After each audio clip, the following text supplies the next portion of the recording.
తాకట్లో ఉన్న మీ బంగారాన్ని విడిపించి ఆ రోజు ఆన్లైన్ రేటుకి కొంటాం. Sharma gold company. నమస్తే, వెల్కమ్ టు సుమన్ టీవీ. నేను మీ యాంకర్ సరి. మార్చ్ నెలలో ద్వాదశ రాశుల వారికి ఎలా ఉండబోతుంది, వారు ఎలాంటి పరిహారాలు చేసుకోవాలి, వీటి గురించి ఇన్ డీటెయిల్గా మనతో చెప్పడానికి వేదిక్ ఆస్ట్రాలజర్ ఉమా గారు ఉన్నారు. వారిని అడిగి తెలుసుకుందాం. నమస్కారం గురుగారు. నమస్తే అమ్మా. ద్వాదశ రాశుల వారికి మార్చ్ నెలలో గ్రహ సంచారం ఎలా ఉండబోతుంది? అందరికీ నమస్కారం అండి. ఈ మార్చి నెల అంటే ఈ మాసంలో చాలా మార్పులు జరగబోతున్నాయి. ఎందుకు అంటే ఈ నెల ఆఖరిలో, ఈ మాసం చివరిలో శని యొక్క ట్రాన్సిట్ జరగడం వల్ల కొంతమందికి ఏలినాటి శని లేదా శని దోషములు పోతున్నాయి, కొంతమందికి శని దోషాలు పట్టబోతున్నాయి ఈ మాసం చివరిలో. అదేవిధంగా ఇదే మాసం చివరిలో 28, 29, 30వ తారీఖుల్లో షష్టగ్రహ కూటమైనటువంటిది ఏర్పడబోతోంది. దానివల్ల ద్వాదశ రాశులకి 12 రాశుల మీద కూడా ఈ యొక్క ప్రభావం అనేది తీవ్రంగా పడబోతోంది. ఐదర్ పాజిటివ్ అయినా నెగిటివ్ అయినా ఖచ్చితంగా పడుతుంది. దాని గురించి డిస్కస్ చేసుకోవాలి అండ్ దాని గురించి తగిన జాగ్రత్తలు కూడా చెప్పాలి. అదేవిధంగా ఈ మాసంలో రవి యొక్క ట్రాన్సిట్ కూడా మార్చి 15వ తారీఖు తర్వాత జరగబోతోంది. మార్చి 15వ తారీఖు వరకు కుంభంలో సంచరిస్తున్నటువంటి రవిగ్రహ సంచారము 15 తర్వాత మీనంలోకి ఎంటర్ అవ్వబోతున్నారు. కాబట్టి దానివల్ల కూడా కొంత మార్పులు అనేవి ఉద్యోగరీత్యా, పదవి యోగాల రీత్యా ప్రతి రాశికి కొన్ని మార్పులు జరగబోతున్నాయి. అయితే ఈ మాసము గ్రహ సంచారము చూస్తే వృషభంలో గురుగ్రహ బృహస్పతి సంచారము, మిథునంలో కుజగ్రహ సంచారము, కన్యలో కేతుగ్రహ సంచారము, కుంభంలో రవి శనుల యొక్క కంజంక్షను. రవి మార్చి 15 వరకు మాత్రమే కంజంక్షన్లో ఉంటారు, ఆ తర్వాత మీనంలోకి వెళ్ళిపోతారు. మీనంలో చంద్ర, శుక్ర, రాహు, బుధుల యొక్క సంచారం నడుస్తోంది. మార్చి నెలలో కన్యా రాశి వారికి ఉద్యోగపరంగా, వ్యాపారపరంగా, సంతానపరంగా, విదేశీ పరంగా ఎలా ఉండబోతుంది? వారు ఎలాంటి పరిహారాలు చేసుకోవాలి గురుగారు? కన్యా రాశి వాళ్ళకి ఈ మాసము మార్చి మాసంలో వీళ్ళకి 3 గ్రహాలు మాత్రమే యోగిస్తున్నాయమ్మా. అందులోనూ మార్చి 15వ తారీఖు వరకు మాత్రమే రవి బలం అనేటువంటిది ఉంటుంది. మార్చి 15 తర్వాత రవి బలం లేకపోవడం వల్ల 2 గ్రహాలు మాత్రమే యోగిస్తూ ఉంటాయి. మరీ ముఖ్యంగా మనం కాస్త డీటెయిల్డ్గా మాట్లాడుకుంటే లగ్నంలో కేతుగ్రహ సంచారం వల్ల శత్రువుల యొక్క వృద్ధి కనబడుతోంది. శత్రువుల విషయంలో చాలా జాగ్రత్తగా ఉండాలి. ఈదర్ మెన్ ఆర్ ఉమెన్ మీ మీద టార్గెట్ చేసి మిమ్మల్ని ఇబ్బంది పెట్టడానికి, చాలా మీ మీద అభియోగాలు మోపడం లాంటివి జరిగే అవకాశాలు ఉంటాయి. కేతు బలం లేదు కాబట్టి చాలా జాగ్రత్తగా ఉండండి. లగ్నంలో కేతుగ్రహ సంచారం వల్ల కూడా ఆరోగ్య సమస్యలు ఇబ్బంది పెడతాయి కాబట్టి ఆరోగ్యాన్ని చాలా చక్కగా జాగ్రత్తగా చూసుకోవడం చాలా అవసరము. ఇక 6వ స్థానంలో రవి శనుల యొక్క సంచారం నడుస్తోంది. శనీశ్వరుడు 6వ స్థానంలో ఉండడం వల్ల చాలా మంచి జరుగుతుంది. శుభాన్ని సుఖాన్ని కలగజేస్తాడు కాబట్టి శని దోషం లేదు. కాస్త ఆ ఉపశమనం అనేటువంటి శని భగవానుడు కలగజేస్తూ ఉంటాడు. కానీ 6వ స్థానంలో ఉన్నటువంటి రవిగ్రహ సంచారము ఈ మార్చి 15 దాకా మీకు ఎలాంటి ఇబ్బంది పెట్టదు. ఈ శత్రువుల యొక్క ఇబ్బందుల నుంచి ఈ రవిగ్రహ సంచారం మార్చి 15 దాకా మిమ్మల్ని కాపాడుతూ ఉంటుంది. మార్చి 15 తర్వాత ఎప్పుడైతే 7th హౌస్లోకి రవి ఎంటర్ అవుతాడో అక్కడి నుంచి మీకు ఆ బలం అనేది తగ్గుతుంది. మీ యొక్క బలం తగ్గడము, మీ యొక్క మెంటల్ స్ట్రెంత్ అనేది తగ్గడం లాంటి వాటి వల్ల శత్రువుల వల్ల మీరు చాలా ఇబ్బంది పడతారు.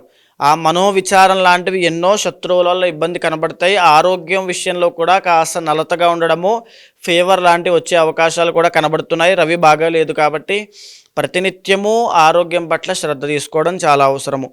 7వ స్థానంలో బుధగ్రహ సంచారం నడుస్తోంది కాబట్టి ఖచ్చితంగా మళ్ళా అనారోగ్య సమస్యలు గోచరిస్తున్నాయి. బాడీ హీట్ విషయంలో చాలా జాగ్రత్తగా చూసుకోండి. ఎవరితోనైనా విరోధం పనికిరాదు, ఎవరితోనూ శత్రుత్వం పెట్టుకోవద్దు. మీరు కూడా కాస్త కోపం తగ్గించుకోండి. ఈ మాసంలో కోపం పెరిగి అనవసరమైన మాటలు మాట్లాడడం వల్ల వాటి వల్ల ఎన్నో ఇబ్బందులు పడే అవకాశాలు ఉంటాయి. చాలా జాగ్రత్త అవసరము. అదేవిధంగా 7వ స్థానంలో శుక్రగ్రహ సంచారం వల్ల కళత్రపీడ అంటే ఏదైతే మీ భార్య లేదా భర్తకి అనారోగ్య సమస్యలు రావడం, వాళ్ళతో మళ్ళీ తగువులు అవ్వడము, వాళ్ళతో వాగ్వివాదానికి దిగడము, వాళ్ళతో ఒక అభిప్రాయ భేదాలు రావడము, మిస్అండర్స్టాండింగ్స్ పెరగడం లాంటివి ఎన్నో జరుగుతాయి. కన్యారాశి వాళ్ళు ఈ మాసంలో కోపం తగ్గించుకోండి. సామరస్యంగా వెళ్ళడానికి ప్రయత్నం చేయండి. ఎవరు ఎన్ని అన్నా కాస్త తగ్గి ఉండడం చాలా మంచిది. 7వ స్థానంలోనే రాహుగ్రహ సంచారం కూడా నడుస్తోంది. వీటి వల్ల నరదృష్టి వల్ల చాలా ఇబ్బంది పడతారు. ఈ మాసంలో మీరు ఎలాంటి శుభకార్యాలకు వెళ్ళినా, ఎలాంటి ఫంక్షన్స్కి వెళ్ళినా, లేకపోతే ఎక్కడికి వెళ్ళినా కాస్త ఎక్స్పోజ్ అవ్వద్దు. ఆ నగలు కానీ ఏది కానీ ఎక్స్పోజ్ అవ్వద్దు. లేకపోతే నరదృష్టి ప్రాబ్లం వల్ల ఎన్నో ఇబ్బందులకు గురవుతారు. మహానరదృష్టి ప్రాబ్లం అనేటువంటిది రావడం వల్ల కాస్త ఈ జ్వరాలు కానీ లేకపోతే మైగ్రేన్ కానీ హెడేక్స్ కానీ రావడము, వాటి వల్ల ఆరోగ్య ఇబ్బందులు రావడము ఎన్నో 15వ తారీఖు తర్వాత నుంచి జరిగే అవకాశం ఉంటుంది.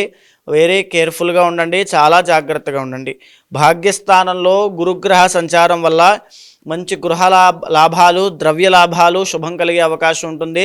ఏదైనా కావాలి కొనుక్కోవాలి అనుకున్నప్పుడు చిన్న చిన్న వస్తువులన్నీ కొనుగోలు చేసుకోవడము, లేకపోతే ఎవరైనా గృహ నిర్మాణాలు చేసుకుంటూ ఉంటే వాళ్ళకి ఆ పనులన్నీ ఫాస్ట్గా అవ్వడం లాంటివి ఎన్నో జరిగే అవకాశం ఉంటుంది. ఇక దశమ స్థానంలో కుజగ్రహ సంచారం వల్ల అధిక శ్రమ, విపరీతమైన కష్టాన్ని అనుభవిస్తూ ఉంటారు. ఒక బానిసలా కష్టపడుతూ ఉంటారు. దానికి తగిన ప్రతిఫలాన్ని రాబోయే రోజుల్లో అనుభవించినప్పటికీ కూడా ఈ మాసంలో ఆ కష్టం మాత్రమే కనబడుతుంది. కానీ కంగారు పడద్దు, ఈ 3 గ్రహాలు యోగిస్తున్నాయి కాబట్టి. అందులోనూ మీకు ఈ మాసం చివరిలో షష్టగ్రహ కూటమి సప్తమ స్థానంలో పట్టడం వల్ల, సప్తమ స్థానము అంటే బిజినెస్ కానీ వైవాహిక జీవితం కానీ వస్తుంది. సో వైవాహిక జీవితంలో ఈ మాసంలోనే ఇబ్బందులు కనబడుతున్నాయి. మీ ఇందాక నేను చెప్పాను, సప్తమ స్థానం శుక్రగ్రహ సంచారం వల్ల భార్య లేదా భర్తతో విరోధానికి దిగుతారని. సో ఇలాంటి ప్రాబ్లం నుంచి ఎప్పటి నుంచే జాగ్రత్తగా ఉండండి. షష్టగ్రహ కూటమి పెళ్లి చేసుకుని చక్కగా కాపురం చేసుకునే వాళ్ళ మధ్యలో ఒక చిచ్చు పెట్టినట్టుగా వాళ్ళిద్దరిని విడగొట్టే ప్రయత్నం చేస్తుంది, లేకపోతే చాలా ఇబ్బందులు క్రియేట్ చేస్తుంది. ఉమ్మడి వ్యాపారంలో ఉన్న వాళ్ళైనా, బిజినెస్లో ఉన్న వాళ్ళకైనా నష్టాలను కలగజేయడము, ఒడిదుడుకులు రావడము, అప్స్ అండ్ డౌన్స్ తీసుకురావడం లాంటివి ఎన్నో జరిగే అవకాశాలు ఉంటాయి. వెరీ కేర్ఫుల్గా ఉండాల్సిన టైం ఇది. దాంతోపాటు రవి బలం లేకపోవడం వల్ల ఆరోగ్యం పట్ల కూడా మీరు చాలా ప్రత్యేకమైన శ్రద్ధ తీసుకోవాలి. ఇక కన్యా రాశి వాళ్ళు ఇంకా మరీ ముఖ్యంగా మనం మాట్లాడుకోవాలంటే చంద్రబలం అనేటువంటిది లేదు. చంద్రబలం లేకపోవడం వల్ల కన్యా రాశి వాళ్ళకి మనోవిచారం అనేది చాలా ఎక్కువ అవుతుంది.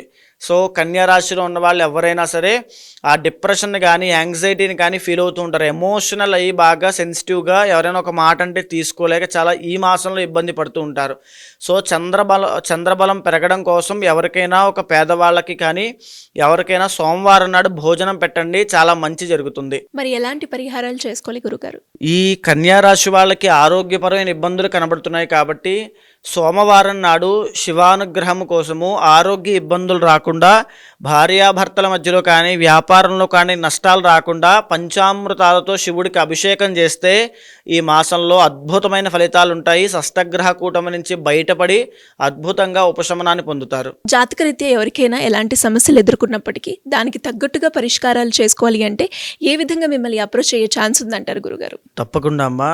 ఏదైతే మనం మాస ఫలితములు, వార ఫలితములు, తర్వాత సంవత్సర ఫలితములను మాట్లాడుకుంటున్నామో అది గోచార ఫలితంగా మన మీద 30 నుంచి 45% మాత్రమే ప్రభావితం చూపిస్తుంది.